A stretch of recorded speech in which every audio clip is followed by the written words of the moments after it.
Welcome to Tales, Tunes, and Tomfoolery starring Jerry Springer, along with Gene Galvin and me. I'm Megan Hills. We're recorded live in front of a brilliant studio audience at the Folk School Coffee Parlor in Ludlow, Kentucky. My daddy came home. Ladies and gentlemen, here he is, Jerry Springer. Thank you. Thank you. Yes. And hello to all of you in the upper deck. Hey, how you doing? Hey, Jerry. Yes. By the way, we've got, it's very cool. We have Joe Fletcher is going to perform a little bit later on, and he has a very good story and a rich history at the Newport Folk Festival, which you and I know about Yes, back from sure. the Back in the folk scare of the 60s.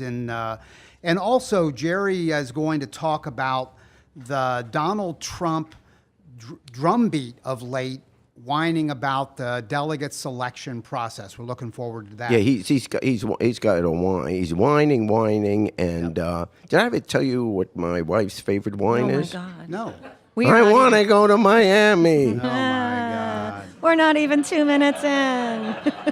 Hey, by the way, Catfish, who owns the Folk School Coffee Parlor in Ludlow, Kentucky, that's here for... And he handed me this when I walked in, Why? and it says, an envelope says, to Jerry Springer, please read on the air. Can I have my lawyer look at it first? Oh, you actually have your lawyer in the audience. I know. But what, So I read I'm it just on the gonna- air, and it says, I confess to... Right, I, Jerry Springer, being of Pop sound this of mind and open body. and see what it says. I'll read it if you want, or do you want to read it? It's up to you. Well, you read it, because then I can deny having said it. All right. Dear Mr. Springer, I like the formality of that. I'm a regular listener and an even more regular rider of the Ludlow City Bus. Oh, come on. Give me a It's interesting. I have found it to be clean, on time, and a pleasant experience.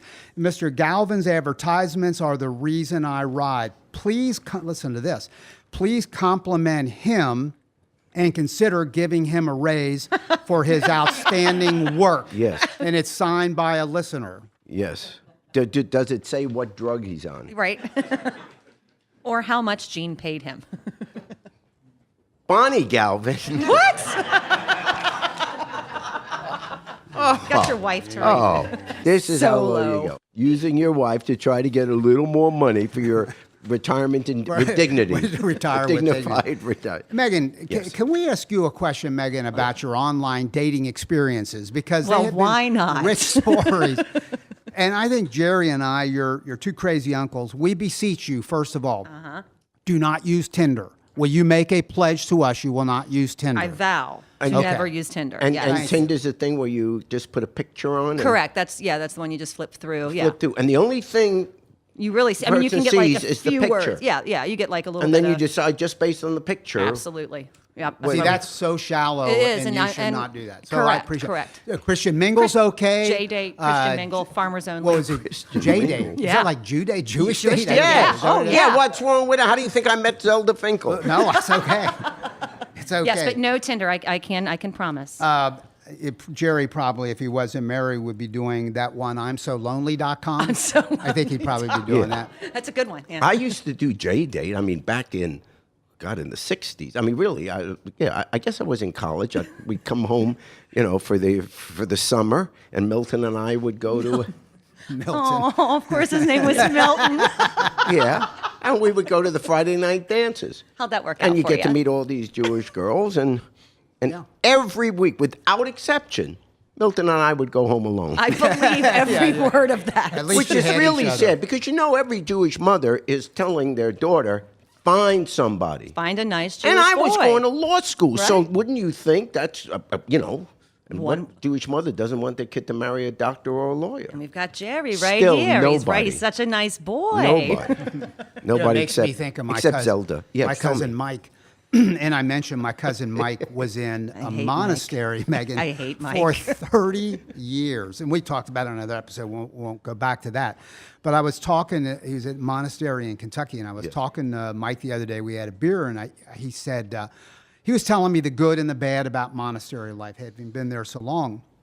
And he said the food was amazing, as you might expect. They cook it on grounds, it's cared for. Oh, absolutely. And he said before he took the vow of silence, he went back into the kitchen. In the first year, he didn't have the vow of silence, and he thought he'd sneak back and compliment the cook. And he went back into the kitchen. A guy was at a sink washing dishes. Oh, by the way, the Friday night meal, You had to have fish. Right. fish and chips, an English kind of thing. Yes, yes. Because you know this as a fellow Catholic, Right. we don't eat meat on Fridays. Well, ever. that was pre-Vatican II, so you weren't allowed Right. to eat meat on any Friday. Now I we have just never have had Lent. no. Yeah. Yep. Are there many Catholics in England? I mean, Ireland, maybe. But that was a weird twist. Is my this cousin ruining was your saying. story? Go No, ahead with no, it. my cousin says a weird twist was it Yeah. was sort of a Protestant English dinner, Yes. fish and chips on Yes. Fridays. He goes back, taps the guy on the shoulder, and he says, "Are you by any chance the fish fryer?" And he says, "No, I'm the chipmunk."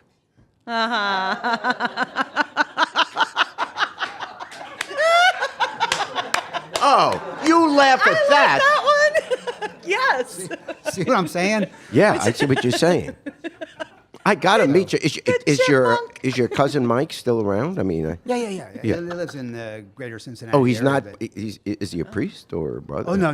No, he never. He didn't make it. Hey, do you remember a couple weeks ago we were traveling? You were going around Ohio, and again, thank you for your service. You were giving speeches at small counties. True story, right? Yeah, that's true. Pike County, Ohio, and another one. Democratic Party dinners. that's what it Democratic was. Party dinners. And our driver told us about a term called snatching a wig What? from your TV show. And What is- snatching a wig Well, kind of means, literally on your TV show, there's a worry that somebody will snatch a wig off some woman's Shut head because up. they come with they wear wigs. no, right? you got it backwards. There's a worry that they won't do that, Oh, really? On your show? and So and now then what- you now got what a is this? boring show. I've never no, heard they of that got before. to snatch a wig. Never heard it. Well, they get angry, Right. and then they want to fight, but obviously we don't want anyone hurt. So the security guys step in there. So what they often do is they grab each other's Oh, so wigs. it's like the same version of like hold my Yeah. earrings. Like this is going down right now. Yeah, snatch a wig is like hold my Here, earring. Hold my earrings. This- I didn't know about that. Have didn't? you ever No. you ever been in a quote girl fight? No.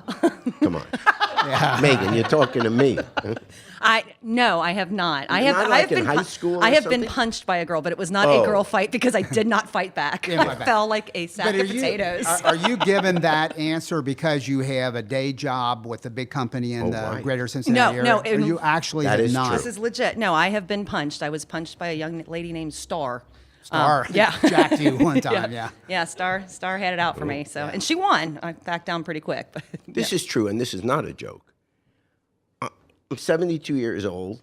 I honestly have never in my life ever been in a fight. I believe Other that. than in camp, they had us in a boxing ring teaching us that. But never. How can you live and I grew up in New York. You saw how tough the neighborhood was. Tough neighborhood. I've been to your neighborhood. How Tough can, neighborhood. how can you be a boy in that's America right. and never I don't know. have a? You have can never run away from felt every fight a that you've punch ever to your been in. face. I'm not trying to encourage one. I'm just Well, I was saying. gonna say, would anybody here want to Who step wants to up punch Jerry and Springer? punch Jerry so he knows what it feels like? It would be And it an was so education. stupid because with the show, kind of the reputation is, yeah, he likes all this fighting and stuff. I've never. Have you ever been punched by a guest on accident? Any like collateral damage? No, if it anything looks like it's getting bad, I snatch a wig and leave. And you You're don't say, a "I'm good my man, earrings." Jerry. You're hold my earrings. I'm in the audience right away if it looks bad. really, yeah, they get you out of there. Could I make a request to the group that if we have trouble on this show, and we haven't so far, but I'd like to have a safe word. I'd like for me to have a safe word. If I say that word, everybody agrees to kind of pull back. What would your safe word be, Gene? Well, what's Would the you would you like to have a safe word as well? Explain the safe word to me. If I have to explain the safe word to Jerry Springer, there is a problem with this society. Is that like when you're doing kinky stuff? yeah, And then? yeah, and And then, then when it's too much and you want it to stop? Yeah, get me out of this. Yeah, Yeah. yeah. Mine's Poughkeepsie. Yeah. That's your safe word, Poughkeepsie? Yeah. Poughkeepsie. Yeah. When So I if we would- hear you yell out Poughkeepsie, I'm out, man. I'm out. Everybody back Really? off. You came up with the name Poughkeepsie? Poughkeepsie. Yeah. That's interesting. What You would yours chose be? Poughkeepsie. Ba- Mine would be, please, dear God, help Now, me. you get You get one word, I'm Gene. not done. You only get one. I've made some bad decisions, and I'm associating with people who mean me harm. So if you hear me say that, Yeah, that means off. stop. Yeah, jump back. yeah. In my college days, well, it wasn't my word, but the girls I dated had a word. Police. So they used that Yeah, word. frequently. Yeah. I didn't. I should be so lucky. Mine was please. Please, Yeah. what's your safe word, please? Again? That's awful. Oh my No, God. stop it. This is a family show. Did you Yes. have a good TV show today? It was unbelievable. Really? Tears come to my eyes when I think about it. How did you Really? change the world today, Jerry? Yeah. How did I change? Oh, before the show, we taped 2 shows today. But early in the morning, I had an interview at the hotel for the New York Times retro column, and she interviewed me. But she was asking questions, among other things, but one of the questions was, what effect has my show had on the culture? It's a long answer. Yeah, it's a long answer. But it was embarrassing because I threw up. Shut up. No, I didn't have an answer. You had no but answer I'll at tell all. you, but there's a serious answer to it. Yeah. Yeah. It's journalists are always asking that question, Right. as if what happens on our show shouldn't be on television. But you would never say to a newspaper writer or to television news, how could you run that story? Right. Right. Because it's negative. What if kids see it? It's about violence. It's about war. It's about rape. It's about murder. You never ask that. But if it's on a talk show, Right. and then the news programs, they run all evening. They run a commercial. Tonight at 11. Right. And they show the film of our show saying, we'll hear about what Springer says about that. And I every now and then I'll take a peek at your show about once a year. Oh, you love it. You watch it all no, the time. no. You're And then, addicted. and my first wife Bonnie will always say, get away from that. In fact, I've heard her say that. Please, dear God, help me. I've made bad decisions. It wasn't Gene's original associating with writing. That was people actually. who mean me harm. Yeah. And that's Cry what. for help, Bonnie. Is that what that was? All right. Hey, Jerry, I wanted to ask you something. We were having a great conversation driving over here tonight, and we both have noticed that Donald Trump has really kicked into this kind of weird gear of whining about the delegate selection process. And I thought you had a pretty interesting take on it. Why don't you share that with us? Well, first of all, we should tell people that as we're recording this, tonight is the night of the New York primary. And everybody's guess is, I have no inside information, but that Trump will easily win New York. And Hillary Clinton will probably win New York as well, maybe not by as large a margin. But anyway, Trump will win New York. And he gets closer and closer to coming to the magical number of 1237. Let me say, as a liberal Democrat, I think Donald Trump should get the nomination. I mean, obviously, if he gets 1237, he should get the nomination. But I would argue even that if he gets close, he should get the nomination. And the reason he should get the nomination is because it is true, and we mentioned this on another podcast, the Republican Party and the powers that be within the party have absolutely every legal right to do whatever they can to get the delegates to block him and get a candidate that they want. Because the rules are very clear. You need 1,237 delegates, and if you don't get enough in the primaries, then you got to get some of those that are uncommitted or some that vote on the second ballot. Maybe they are uncommitted then, and you can get them. So everything they're doing is legal.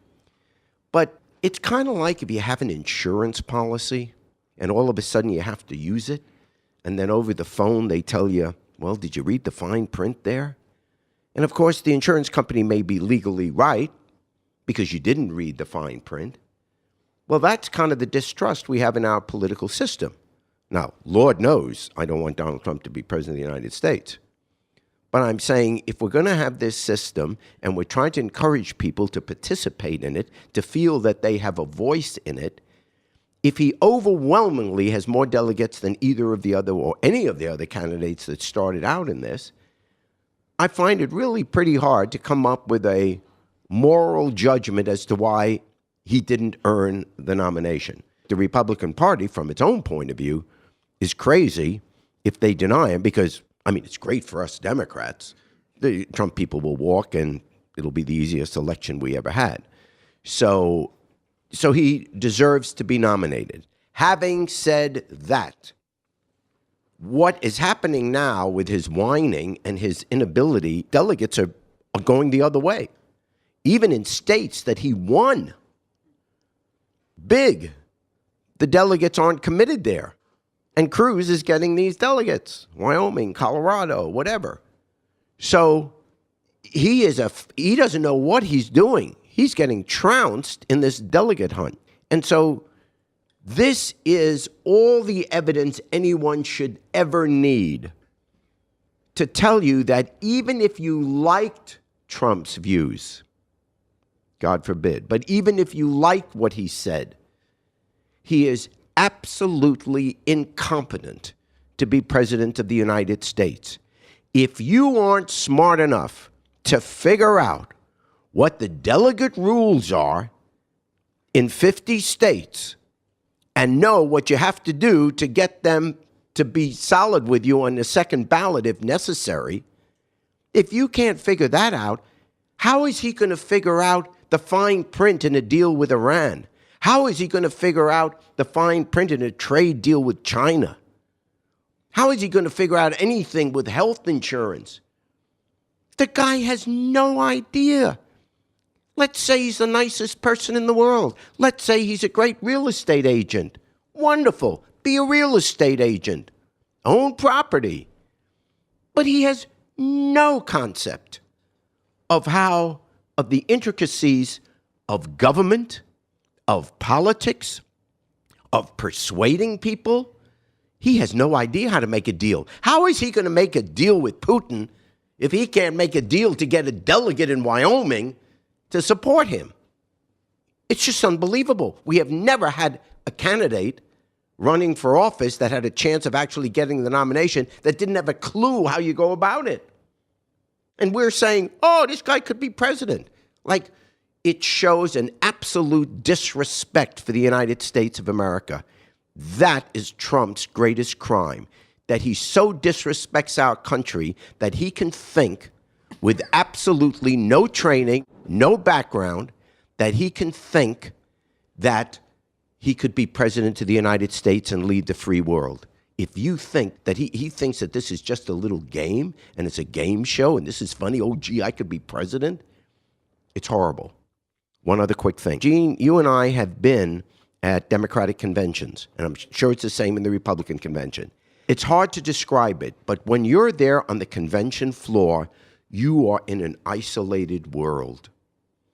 This all of a sudden, it takes on a life of its own, and you get caught up in, I remember we were there in 1980, and we were total novices, and we think we're going to get Ted Kennedy nominated, when Carter obviously had the delegates. I mean, you get just carried away with it. Do you know that the rules of the Republican convention allow for a candidate to pay all the expenses of a delegate? Yeah. So you could have hotel paid for, flights, meals, parties, etc. So that enters the picture as well.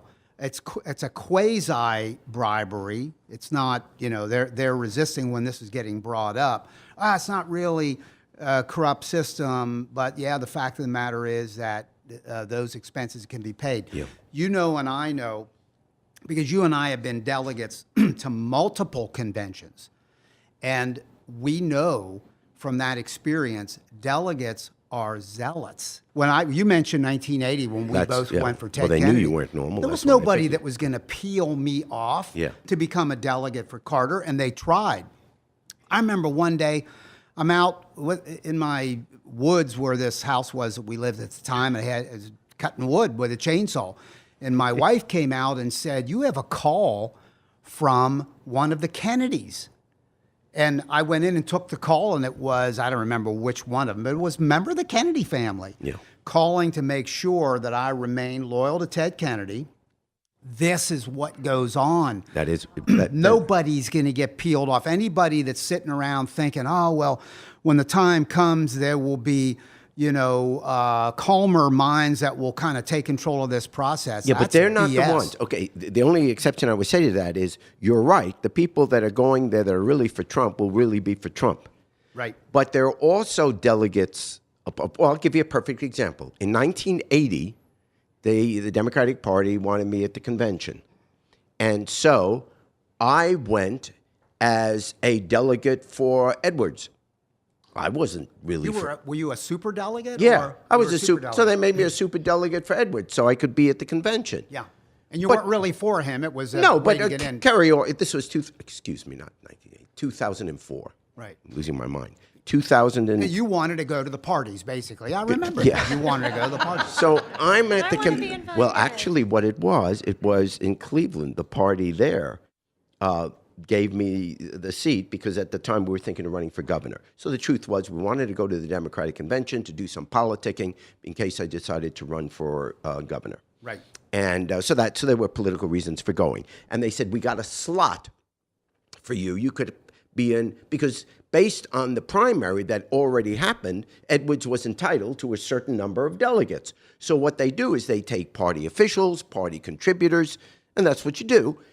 And you're assigned to the convention, knowing that on the first ballot, you have to then vote, like for me, had to vote for Edwards. It never got to that because everyone backed away by the time of the convention and went for Kerry. So that's who Trump's going after. There are all kinds of, in fact, Sanders is going after that. There are all kinds of delegates who are office holders, yeah. And they really are uncommitted. Yeah. They're just going to the convention. On the first ballot, they have to vote for whatever the primary said in most states. Not all, but most. After the first ballot, then you get to vote for whoever you want to. And these aren't people that are being dishonest. They're delegates. And they did what they were supposed to do, vote for that candidate based on the primary. But once it's a second ballot, then these delegates have to decide who they want to vote for. And those are the rules. Trump, if he gets close, will be able to get those people, because when they sit down with you and say, I need 10 more votes to put me over the top, and I'm president of the United States, or, the Republican candidate, I am telling you, there are not very many politicians that are going to say no to that. It's funny. I remember that you said, I remember that convention. I was there as a delegate too. And Megan, he said to me one day, I'm willing to be a delegate for Mussolini to get into those parties. I remember. I have no qualms about any of this. He did say that. And by the way, the parties, Hey, the trains ran on time, okay? that they did. All right. I was for mass transit, and I was chairman of the mass transit committee. Hey, Jerry, we were referencing earlier your television show, which I know everybody here at the podcast. Let's hear it for Jerry's television show. That I still have never seen. Still never seen. The work he's done for the American culture, Megan, is something that needs to be recognized. I mean, it's Hey, I want is. to ask you about that because the times that I've watched your show, the audiences, first of all, the audiences look like a bunch of college kids to me. They're mostly college kids, yeah. So we were curious, how do you get those audiences? Aren't there like 180,000 in a year people who come? I know that number for Is some that other true? work That's the I'm doing. actual, yeah. Well, it's about 180,000. 200, 250 per show. Okay. All right. Well, that makes So sense. You have a dark period in the summer. Yeah, we're 9 you months. You have 7 houses. I've said 3 of them in foreign countries. Right. You need time to go out gotta and sort spend of time on live his your plane. large He's life. gotta- Figure about 200 shows a year. So 200. I thought you were going to say 200 houses. 200. Yeah. So where do they come? How do you get them? Do they have to audition? I mean, do they come from like really crappy colleges that would spend a day going to your show? Actually, no. Well, the show is actually, the truth is the show is taped in Stamford, Connecticut, right outside New York City. Right. And there are a bunch of TV shows that are done there now. NBC Sports is right up there in Connecticut, and Connecticut has a lot of big television studios now. Anyway, that's where we do the show. But if you think about it, when we're just north of New York City, we get college kids from all the New York colleges, from the Jersey colleges, from Pennsylvania colleges, Massachusetts, Connecticut, Rhode Island. So we have busloads of students coming, whether it's from Yale, Princeton, UMass, Boston College, Really? UConn. They're coming from all the colleges. But let's be honest. Okay, the show is what it is, and it's stupid and all that. But anybody, I don't care if you're this professor or whatever of chemistry or, you know, when you were in college and the guys would say, hey, let's go to the Springer show, man. Okay, we're getting a bus together. Who's going to say no? Yeah. No. And that is true. And I really mean that. You know, my sister, God love her, she won't even mention that she's my sister. She's so embarrassed by the show. That's great. That is great. Yeah. So therefore, Certainly. I'm not going to get Evelyn's last name. But anyway. But her son, you know Eric? Yeah. Yeah. He came to the show tons of times, bringing his friends, bringing his wife, whatever. You know, when he was in college, all this stuff. It's a young person show. And I'm telling you, gotta I'm not be telling you to fun. watch the show, but to actually be there in person once in your life, you will never, ever, ever forget that you were there. Because there's nothing like it. It's not a sporting event. It's not theater. It's not obviously a regular talk show.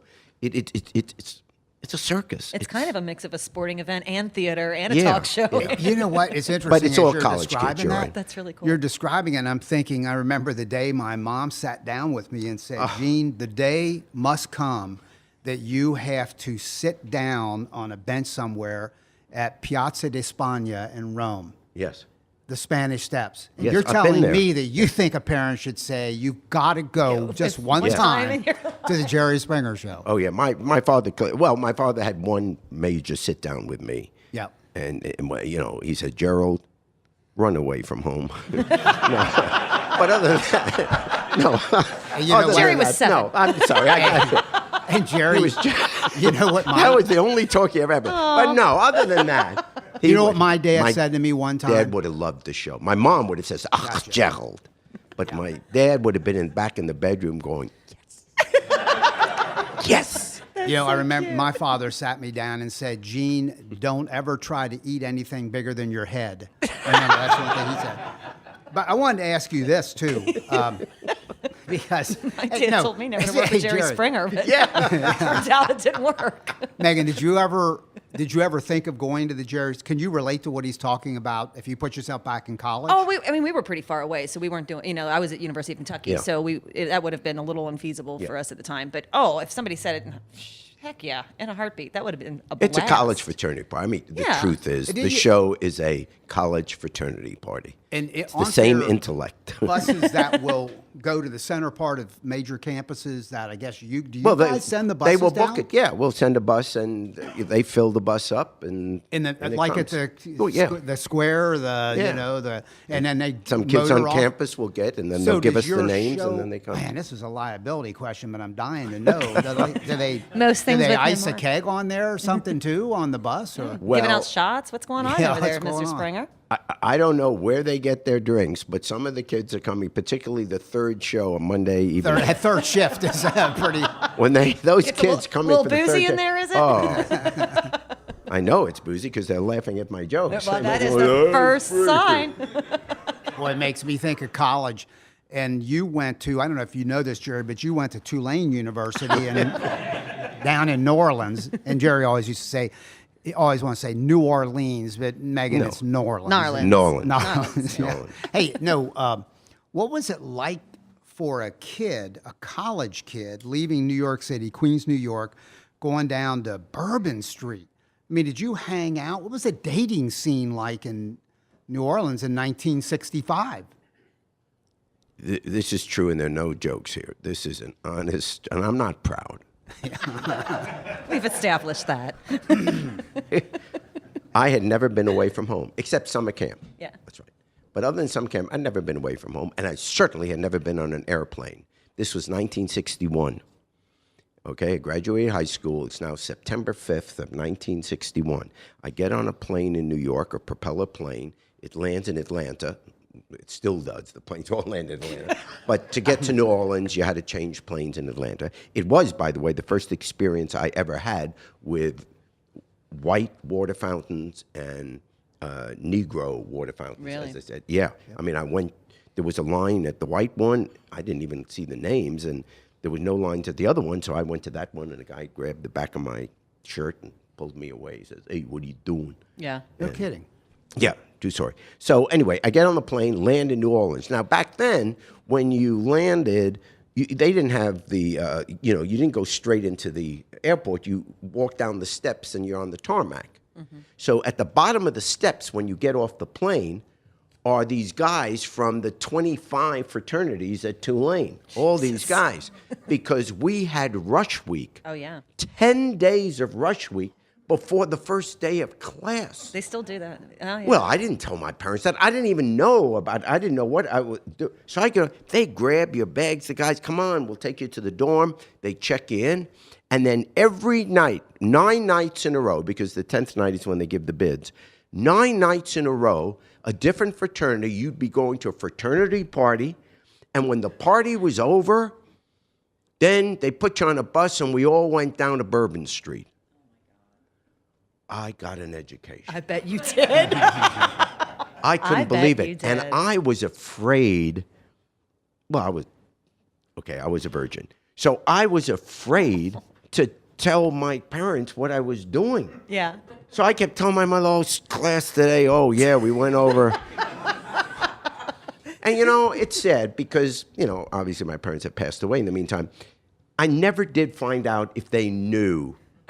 That I was, They had to know. Yeah, I'm thinking they probably. They were probably hoping that you were not studying. But Gerald wouldn't do that. But the fraternities every night would take you to all these places. Oh, my gosh. My eyes. I went, oh, this is fun. I love college. God bless America. One every night. And then I'll quit this. Once classes started. I was thinking of using my safe word. I'm getting very close. Keep on. I'm not there yet. Yeah. Police! Megan, Police! Were you thinking of Poughkeepsie? No. Once classes started, then the girls at Tulane, and I say girls because we weren't yet men or women, the girls at Tulane, there was a curfew. There were no co-ed dorms. Girls had to be back at the dorm at 11 o'clock, except on Saturday nights they could stay out till 12. And you got in real trouble if you weren't back, and if it happened twice, you were expelled from school. Did the guys from have Sophie one? Newcomb. The guys didn't. This was America. Well, the 11 o'clock. Did the 11 o'clock female curfew Let's pretty make much. America great again. Yeah. This is what Trump's talking about. So you'd bring now this is true. So you'd have a date. You bring the girl back to the dorm. It's 5 minutes to 11. Everyone's standing out in front of the dorm because if you ever went into the girl's dorm, the girl was expelled. That is true. That's not a joke. She was expelled from school if a guy was ever caught in the dorm. So so all these guys, all these couples are standing around in front of the hall, giving you a good night kiss and all that. And then in they go, and there was this lady that came out ringing a bell, and all the girls had to go inside. But the guys now didn't have a curfew. We ran back to the fraternity house, got on the cars, and boom, to Bourbon Street. Leave those nice Tulane college girls where they are. You know? Bourbon Street. Now that I think of it, let's make America great again. You just talked yourself into Trump. Megan, Oh, did Gene. you? Oh, what, Can Gene? you relate to this? I mean, I didn't ever do Greek life. My sister did, so I didn't ever do the rushing or anything like that at UK. but you were in a dorm at UK. I was in a dorm at UK. And did you have? I mean, By then, it's co-ed. By the time It was you every went. other I mean, you're floor. So 40 like, years yeah, in. you'd have one. I think the odd number floors were Yeah. men and even were female. I But no, had we a- didn't have that situation. You and I were in college at the same time. I Oh, was in Cincinnati. stop it. And so I had this. So I went to Xavier University, which is a Jesuit school. At the time, all guys. Was this before you went to college? Yeah, right. And there were so-called companion schools in the area. Oh, yeah. Several Catholic women's colleges. And by the way, Oh, they it had was a curfew. a blast. I mean, I had as much fun going to. Of course, I can't compare it to anything else. But I was going with this young woman at a local Catholic women's school, and I Your brought her first home wife for a is here. date. Yes. And she went into the dorm. It's exactly what you're describing. Yes. She went upstairs to her dorm room, which happened to be overlooking the parking lot where all the Xavier guys were standing, Saying goodnight to their organizing to go girlfriends. out to bars. It's exactly gotta get to the same Clifton. thing. Yeah. she opened the window, and she had a great sense of humor, and she started goofing around with me, talking back and forth and sort of yelling at all of us. And a nun came out, identified me. I can't explain why I went with a nun because wouldn't have been my nature. Took me into the lobby of this dorm, had a security guy come, and I did not give up this girl's name, but somehow got her name, and it was called getting campused. Oh. She was campused for a month. She couldn't go anywhere. And why was she? Because she communicated out the window to me her date. That's how it used to be, Megan. Wow. Yeah, that did not happen at the University No, of that's Kentucky. crazy. No, I Our can't rules were a imagine little that. more flexible. Yeah. Hey, by the way, we have tonight Joe Fletcher, and we're all real excited about this because he spends a lot of time, as good roots music musicians do, traveling around the country. But a big piece of Joe's backstory is that he has performed for the last 4 years at the Newport Folk Festival. That's a big deal, Jerry and Megan. Do you realize that in the folk that's music huge, scene? the Newport, yes. Because that's big time. where people like Joan Baez, Bob Dylan, Doc Watson, Pete Seeger, a whole bunch of people did that. So, Joe, first of all, thank you for being here. You're from, live in East Nashville now, correct? I do. And do one of your original songs. We'd love to hear something. This is a brand new one called Rosary Beads.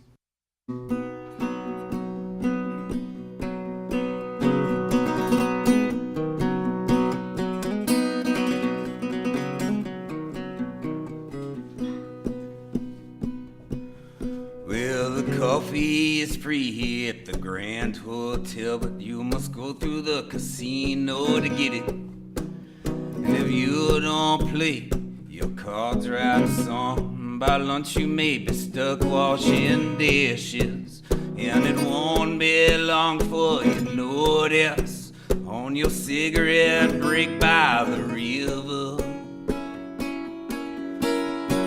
there's a ghost swinging from each strong branch, and in the tunica sun they still shiver.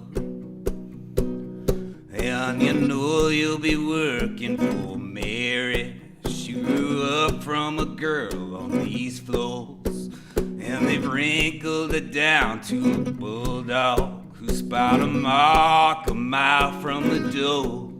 She's got a gold ring on each crooked finger. She's got a diamond in each one of those.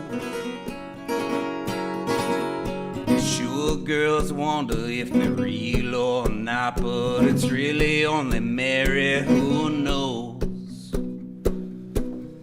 And these old boys from St. Louis are so loaded, they've gotta throw it away just to smile. As the car passed the shacks on the outskirts, they how we ought to just set 'em on fire. And the church bus that rolled in behind them, there's a house full of hope in their eyes. Rosary beads hang from the slot machines. He will rise in these desperate times.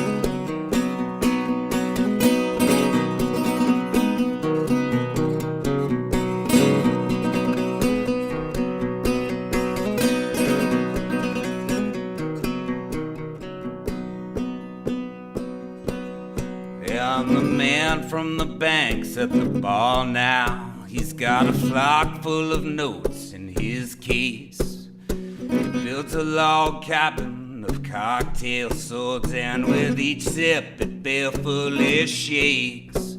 He's a man of renown at the office, but at home his wife laughs in his face.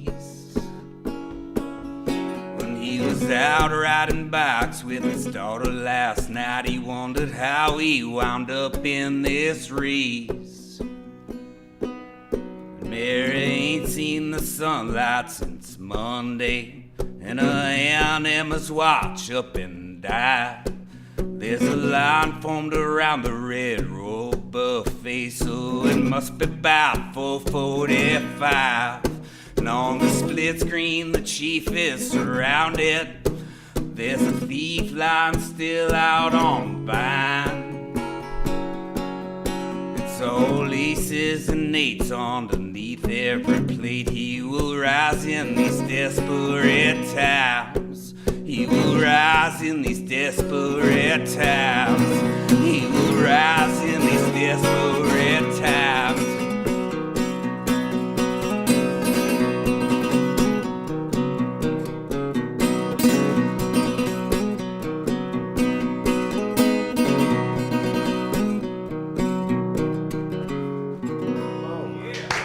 Yeah, Joe Fletcher. Oh, Thank you. holy cow. Phenomenal. That's probably from his latest album. By the way, you can hear his music at joefletchermusic.com. And is that from You Got the Wrong Man, your That's latest from a album? record coming out later this year. That's a All brand right. new one. Hey, do us a second song. Okay, Appreciate it. this is one from the latest album. Okay. It's called Haint Blue Cadillac. Takes place in Montgomery, Alabama.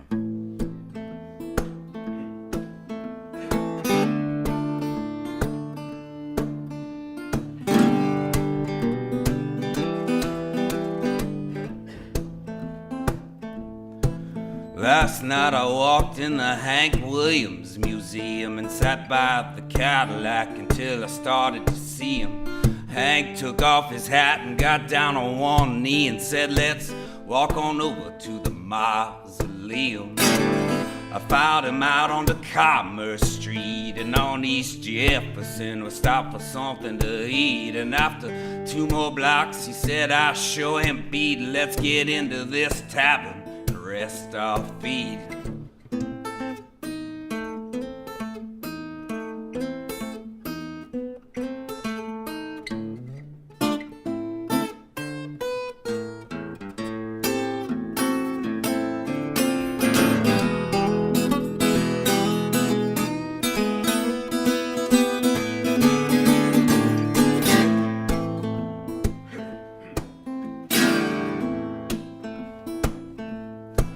Ordered up 2 beers, said, "Hank, what are you drinking?" He said, "Joe, I think I like the way you're thinking. When I stand still, sometimes I swear I'm sinking. I think tonight I'll drink whatever it is you're drinking." He walked to the jukebox and he let out a frown. "I wanna hear on this tub, I wanna hear him now." 2 girls walked up, they sat him right down. "What do girls like you do for fun in this town?" Waltz Across Texas rang out through the speakers. He took the left one's hand, he left the right one speechless. "Can you hand me that coat, Joe? I believe it's Bernice." As he slipped out the back door with those Georgia peaches.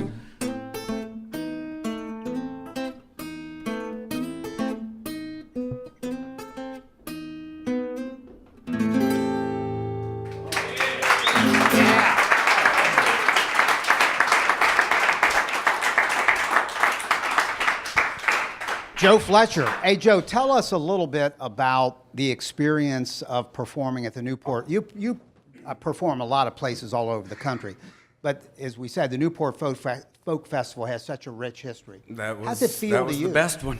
Really? The first time I did that, that was an experience I will never forget as long as I live. I used to live in Providence, Rhode Island, so I worked very hard to get in there. I was a roadie for a band the year before, and that was kind of like the pivotal moment that helped me kind of infiltrate the festival and get my CDs to the right people. But getting there and being on that stage, I'm a huge roots music fan from, of course, Bob Dylan and Johnny Cash and Reverend Gary Davis and Skip James and all these people that were in that exact same place since 1959 is just a really incredible thing. It's amazing. And there is a sense when the performers come there. I was on the website today looking at the people performing, and they're young artists. They're Yeah, a people lot of like them. you. Yeah. Although a few years back, Arlo Guthrie was there, Yeah. maybe Joan Baez. Yeah, the and- Preservation Hall Jazz Band's coming back again. They were there last year. I got to sing on stage with Mavis Staples 2 years Oh, yeah. ago. Wow. It's like, we ought to think about getting there with Oh, this, yeah, we us, should. to be Yeah. part of that. Something That is serious. not. You're not that old. I mean, 41. I have socks your age. So, did you ever perform in the same concert as, let's say, Dylan, or would they? At the folk festival? Yeah, or no, any not place, not yeah. the same. No, I've never played in the same place. I've gone to see him about, I think, 28 times. I'm up to. And you got to stand where he stood, and you got to play where he played. Well, That's I'm not Yeah. just Hey, do blowing us a- smoke at you. You're phenomenal. I mean, thank you. that's, That's you're on a really different good stuff. You're on a different planet. I mean, you know, here I am playing Tom Dooley, and then I listen to you, and it's like, oh my. Where's a cover song? Take us out, if you Yeah. would, All right, on you Who Do You bet, Love you Better's bet. Irene Goodnight. And Jerry Springer will jump in, TV show guy. Yeah, I was at the folk festival, parking cars. the only way you were going.